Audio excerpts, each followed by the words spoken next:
हमसे कुछ हो नहीं पाएगा। तो एक काम करो, अगर आप यहाँ बेरोजगार हो गए तो आपको सरकार बेरोजगारी भत्ता देगी। किसी को 2 लाख, किसी को 2.5 लाख, किसी को 3 लाख। हमारे यहाँ प्रधानमंत्री का जैसा बंगला आता है ना, उससे अच्छा बंगला वहाँ गरीब का होता है।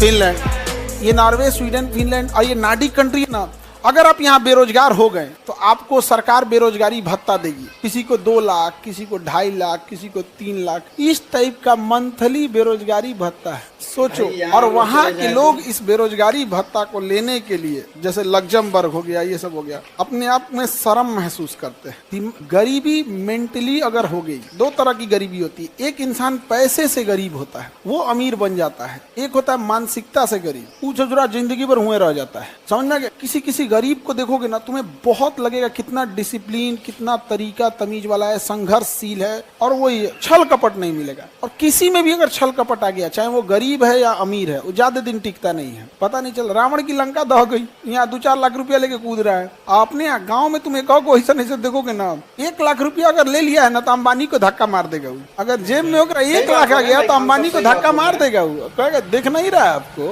1 लाख है। अंबानी बेचारा अपना इज्जत बचाने के लिए चल जाएगा, और गांव में पे फिर हल्ला करेगा, मार दे लियो अंबानी के धक्का। बोल तो बुझतो हम क्यों को, रंगबाज नहीं समझे। इतना सिविक सेंस और कल्चरल इतना खराब कर दिया गया है कि आप लोग को समझ में नहीं आता है। यहाँ पर सबसे बर्बाद कर दिया गया किसी चीज को। पहले किसी को देखिए, अगर मान के चले पानी की कीमत नहीं समझ में आ रही, अगर पानी हम मान के चलो हम खाना बनाए और खाना टेस्टी नहीं बना, तो एक काम करते हैं, 2 दिन तक भूखले छोड़ देते हैं। एकदम भूख से एकदम कड़कड़ा जाओगे ना, तो वही खाना तुम्हें अच्छा लगने लगे। तो ये झारखंड, यूपी का पूर्वी एरिया और बिहार का ये एरिया में था ना, यहाँ के जो लीडर्स थे, दे आर नॉट कैपेबल। उन्होंने जीवन में कुछ संघर्ष करके देखा नहीं। पिताजी से राजनीति मिल गई, जो खुद कभी चला नहीं, दूसरे को क्या सिखाया। तो उनको एक चीज भली भांति समझ गई कि भैया हमसे कुछ हो नहीं पाएगा। तो एक काम करो, यहाँ के लोगों को बर्बाद कर दो, मजदूर से भी नीचे कैटेगरी के गिरा दो, तबाह कर दो, ताकि ये जिंदा रहने को विकास समझे। बिहार का आदमी 4 लेन सड़क पे खुश हो जाता है, दुनिया एक्सप्रेसवे पे चली गई। यूपी सरकार कह रही है कि अब हमें 4 लेन नहीं चाहिए, हम एक्सप्रेसवे पे चाहिए। और बिहार के आदमी के यहाँ से अगर 4 लेन चल जाता है, खुश।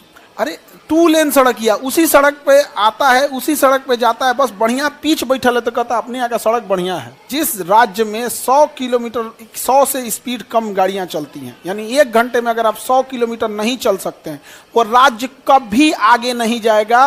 ये लिख के ले लो, कभी नहीं जाएगा। और अपने यहाँ 100 किलोमीटर जाने के लिए तुम्हें 4 घंटे लगते हैं।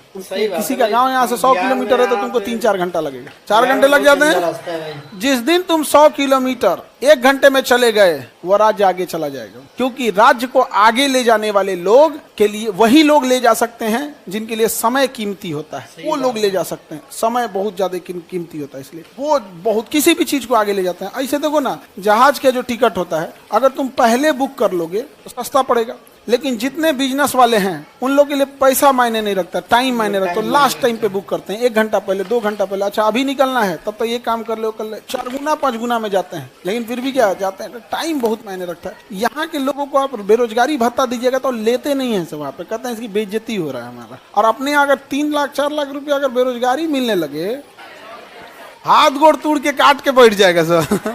अब यहाँ देखो, ये फिनलैंड में तो झीलों का शहर बोलते हैं, बहुत खुशहाली देश है। यहाँ का देश में बहुत ही ज्यादा खुशहाली है इन सब में। यहाँ पर किसी घर देखिएगा यहाँ के लोगों का, तो जानते हैं कितना में घर होता है। किसी का घर 20 बीघा में है, आपका घर तो 50 बीघा में। घर के अंदर ही खेती किया है, अपना पूरा बाउंड्री के साथ, उसी में पार्क बनाया है, स्विमिंग पूल बनाया है, घरवे के अंदर एक छोटा सा स्टेडियम बना लिया है, कोई छोटा सा घर, ये बाग बगीचा फुलवारी सब उसी में रखा है। इतना खुशहाल है कि हैप्पीनेस इंडेक्स में सबसे आगे जाता है। हमारे यहाँ प्रधानमंत्री का जैसा बंगला आता है ना, उससे अच्छा बंगला वहाँ गरीब का होता है। फिनलैंड में प्रधानमंत्री के बंगला से अच्छा होता है, अपने मुख्यमंत्री के बंगला से अच्छा है। यहाँ पे एक नॉर्मल गरीब उरीब का घर का बंगला एकदम बहुत बढ़िया शहर है। खुशहाली भी है यहाँ पे, जनसंख्या भी क्या है, कम है, पढ़े लिखे लोग हैं। जब लोग पढ़े लिखे रहेंगे, जनसंख्या कम रहेगा, तो आप सरकार पर डिपेंडेंट नहीं रहेंगे कि हमारे लिए काम कर दो, कि अगर राशन कार्ड दे दो, तो वैक्सीन ले दो, तो ये सब दे दो, ये सब कुछ नहीं करेंगे। तो गवर्नमेंट भी मेनली ध्यान देती है इंफ्रास्ट्रक्चर पे, बाकी लोग अपने से कर लेते हैं।